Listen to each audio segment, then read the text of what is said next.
something soon. I didn't come to the United States to break my fucking back, Bill. Hey, he's coming, okay? I gotta look after my investment.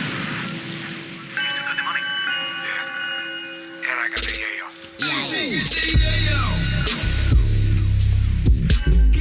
Siemano Arab, oglądałem dwie twoje poprzednie walki i muszę stwierdzić, że do tej pory nie miałeś godnego rywala.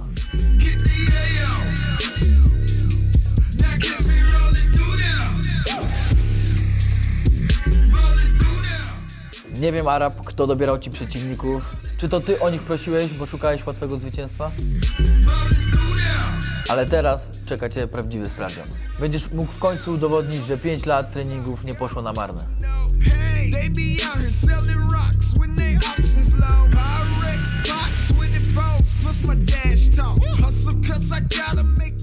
Wykorzystaj te ostatnie dni na modlitwę, bo tylko to ci zostało.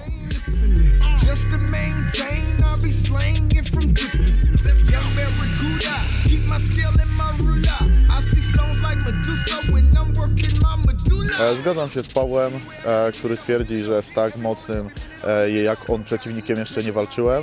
Ani gabarytowo moi przeciwnicy nie byli tak duzi, ani skillowo nie byli tak mocni, ale trenuję z bardzo mocnymi gośćmi, dlatego cieszę się z tego wyzwania.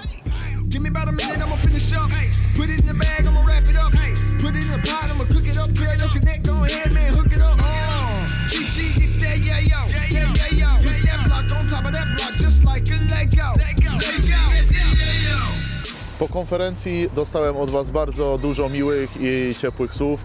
Dziękuję widzom Fame MMA i tak samo moim słuchaczom za tak miły odbiór. Na konferencji nie było dymów, ale naprawdę mocną zadymę zobaczycie w klatce.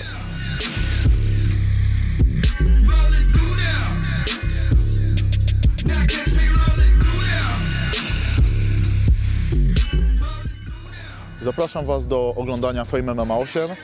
Najfajniej wykupuje się dostęp do pay-per-view z mojego linku. No i pamiętajcie, żeby kupić to najlepiej przed sobotą, bo potem może dojść do przeciążenia na serwerze. Pozdrawiam.